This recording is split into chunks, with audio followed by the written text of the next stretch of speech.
So in this video I will be presenting a book to you, and we'll do that more in the future. I'm regularly buying new books on music and performance, and so it might be a good idea to share those with you.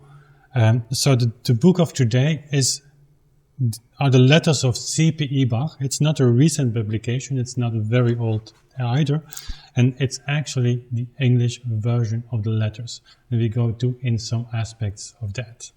So this book is published by Oxford University Press and is translated and edited by Stephen Clark. And if you follow me somewhat longer, you will know that I like to read original sources, and certainly letters and diaries is something that really appeals to me. For one major reason, if I'm reading these letters, it is as if C.P.E.Bach, Emanuel Bach, is talking to me. And I always have this funny imagination that, imagine that you would have this text in a radio interview with Carl Philipp Emanuel Bach. We would be thrilled really to listen to that, but actually it's the same. It's a direct input from his pen, from his ideas, his word, with no filter, no translation. That's a translation by, I mean translation by interpretation. It's directly the historical persons are talking to us.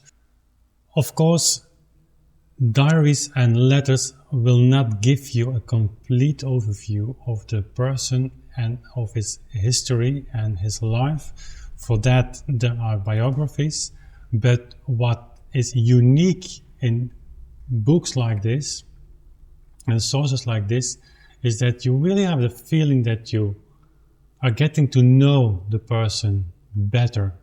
So there's no better way to really get a person, to know a person, than to read his letters, and they are available to us. They were not available at the time to anybody else than, except for the one, of course, who was the addressee, so to say, of the letter itself. So one of the elements that decided me to buy this book is that I am diving into the life of C.P.E.Bach. As you know, we will do a close reading of his Versuch, die wahre Art, über die wahre Art das Klavier zu spielen soon, and I'm interested more and more in the life of Carl Philipp Emanuel Bach.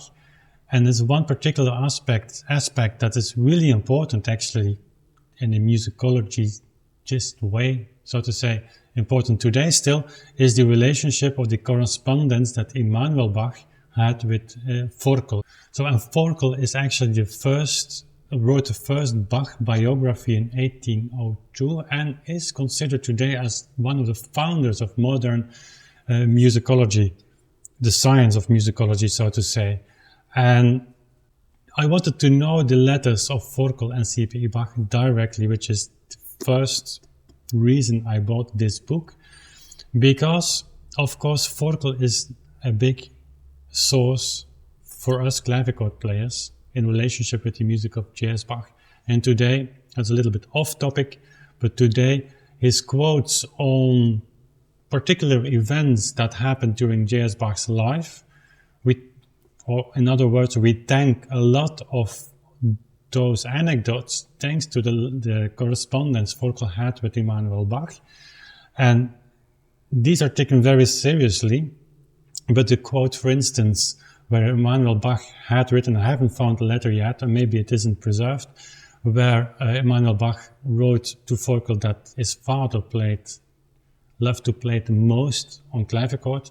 It's a really important source. It's the most direct input we can have of the preferences that J.S.Bach had, that we can have. Imagine Emanuel Bach walking into this room now, taking over my microphone and saying to you that his father liked to play the clavichord the most. It's literally what Forkel is quoting from Emanuel Bach.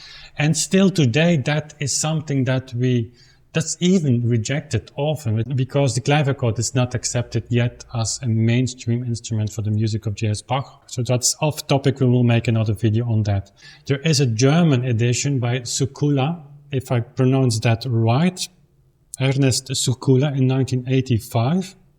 He made the first publication of letters of C.P.E.Bach. there was an additional publication by Rudolf Engermüller again, and again by Secula in 1994. And that edition still is today the standard edition of the letters of Carl Philipp Emanuel Bach. If you're interested in that, it's out of print. I found one copy which was extremely expensive, so I left it. Because also I found this edition, which is made later, somewhat later than the Secula edition. It's based on that edition. It has wonderful footnotes. It has a wonderful introduction, and it includes, so to say, most of the work that in that standard German letter edition is to be found. So, having said that, it's not cheap. I paid 139 euros for this, and I must say the work is extremely important. And if you imagine how many years of work that goes into making this, just being able to buy all that knowledge in a book that will be on the bookshelf as long as I live is of course something that's priceless. But at the same time, this is what I think it is. It's a print-on-demand book, so it's not an edition. It's just printed because I ordered it, which is great. It would be out of print if this was not a digital edition. But although it has a hardcover, the print quality, of course you can read it, it's fine, but it's not great. The paper is it's okay, it's ordinary. The binding is, this is a kind of cheap edition. So I just wonder why a university press should make these editions so unreachable for most of us, and even to me, if I wasn't diving into the music of C.P.E.Bach, and certainly Forkel in the relationship to the clavichord, I wouldn't have bought it. So it's really expensive. But that's all aside. It's just a side note. It's a really wonderful work. So, some details on his letters.